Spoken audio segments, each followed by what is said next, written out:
Spoiler warning. Imagine this. You've been following Resident Evil since the beginning, buying all the games and all the merch. You love Jill Valentine, and Resident Evil 4 is either the greatest or worst game ever made to you.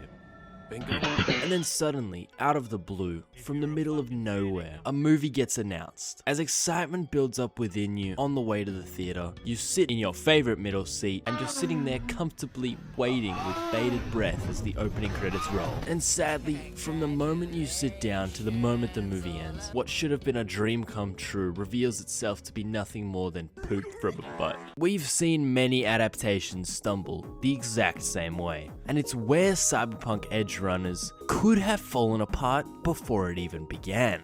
But there's something hidden in the depths of Edgerunners that we need to talk about, and that's how it so perfectly transfers the cyberpunk feel from game to show. It captures that same feeling that pulses through every corner of Cyberpunk 2077's gameplay. In anticipation for Edgerunners 2, I wanted to discuss what very well could have been gaming's greatest adaptation. So join me as we delve into exactly how Edgerunners made it happen. By the way, if you doubt my credentials, I've watched Edgerunners 6 times. Sometimes in a single sitting, and I've played Cyberpunk fucking more than 3 times. So if there's any list of people qualified to talk about this, I'm definitely up there. Top 5 all-time greatest Cyberpunk players. Okay, anyways, let's go. Edgerunners follows the impoverished David Martinez as he battles the unfair world of Night City and wrestles with what it means to become a legend, which was a huge theme in the game. But where Edgerunners instantly separates itself is in the way it portrays David's growth. At the beginning, he's got no implants, no experience, and everyone around him screws him over. Sound familiar? That's because David is a vehicle for the audience just as much as V is. Despite all the drama, violence, and killing, Studio Trigger also managed to recreate the exact kinds of combat situations the game puts you in throughout Edgerunners. David's first time driving a fast as shit supercar, his first time at the afterlife, his first time chipping new chrome, and his eventual chrome junk metamorphosis. Without most people even realizing it, Studio Trigger gave everyone the Cyberpunk 2077 experience, which is debatably how Edgerunners dragged the game out of purgatory and shocked it back to life. But we'll get into that a bit later. The show is absolutely brutal in its portrayal of Night City as the big villain. Granted, there are many. Adam Smasher has the showdown with David, Faraday screws him over, and Maine gets killed in his fight with Trauma Team, but the key thread throughout all of this is Night City catering to Smasher's wrath, Faraday's greed, and Maine's cyberpsychosis. The show perfectly portrays Night City in a way the game clearly wanted to, but utterly failed at, in my opinion. Let me know your thoughts on whether or not NC is the villain or Arasaka and the big corporations are. Most people I've talked to have pretty divisive opinions, but I'd love to hear what you have to say. The best video game adaptations are the ones that bring to life the creativity that lingers in the back of your mind when you play. When I was first playing Cyberpunk and negotiating with Royce and Dum Dum while the game struggled to get 30 FPS back in fucking 2019, I felt genuinely tense. And while I was having a shootout with the Maelstromers, I just couldn't help but think, how cool would this look in real life? Edgerunners brings that feeling to life, and there's literally a scene that displays just that when Maine's crew faces the Maelstromers in the exact same spot. A good video game adaptation has to understand who it's speaking to.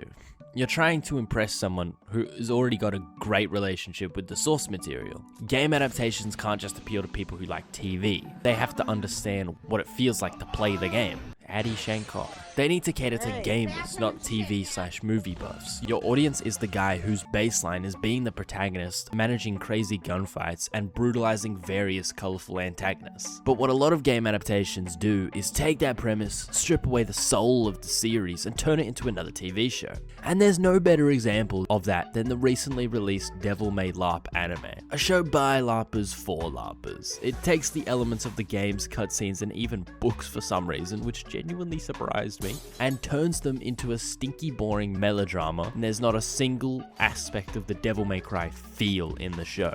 And that's exactly what Studio Trigger avoided with Edgerunners, thank God. When I watch Edgerunners, I think, oh my god, it's the thing. That's exactly how I thought it would be. But when I watch DMC, all I do is groan because they turned what could have been Dante's sick cutscenes of the show into Lady Visits Has-Been Hotel and solves immigration or something. This all comes from a place of love. I just know that we could have had so much more. Because Studio Trigger rocked the world and showed us exactly what a gaming TV show ought to be. Fast-paced, game feel oriented, and never departing from what made the games great. Edgerunners 1 managed to revive Cyberpunk back from the deepest depths of disappointing and rushed games abyss. And they did so by giving people the authentic Cyberpunk 2077 Night City Prime experience firsthand with no glitches, no bugs, or stupid melee weapons. Just pure, unadulterated, technological, dystopian fantasy with all the tragedy, betrayal, and feeling that comes with it. I vividly remember when Edgerunners dropped in September of 2022 and took the world by storm.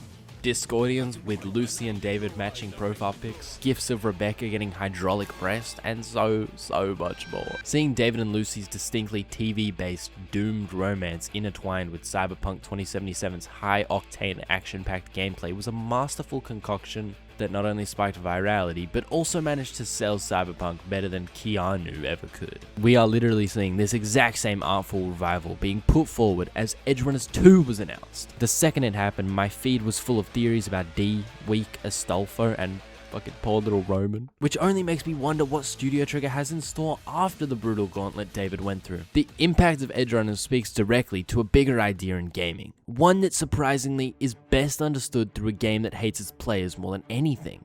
I'm talking about Genshin Impact again. Wait, I can already hear you type in the comment section, just hear me out, please. Genshin directly ties prizes, premium currency, and various other shiny things to multimedia art competitions. So instead of just being a giant conglomerate game, Genshin became a corporate salad of people's passionate artwork, animations, character models, fan games, and so much more.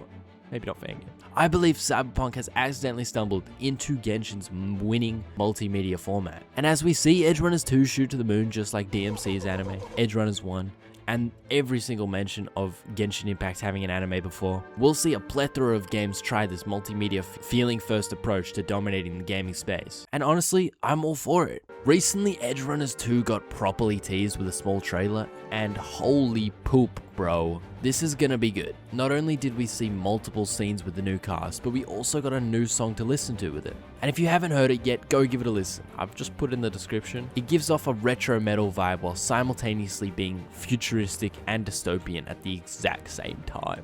According to Crunchyroll, it's coming out in fall 2026, and I don't think I can wait that long. But more importantly, I wanted to discuss how they're about to replicate that exact feeling no one can quite put their finger on, which is what makes the show so much better than what anyone could have expected. I want to leave you on a quick note that made my heart genuinely feel fuzzy with happiness. In the Edgerunners 2 teaser, we saw D, aka Sasuke Uchiha, use what looks to be the Black Wall net running power from Phantom Liberty.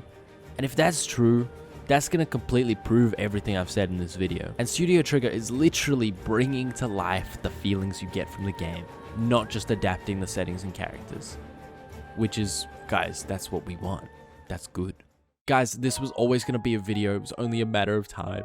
If you liked the video, hit the buttons because it helps. And if you're clamoring for more Cyberpunk gameplay analysis, then click here to learn about how the Sandevistan is the freedom enabler that gaming has been missing out on for so long. Goodbye.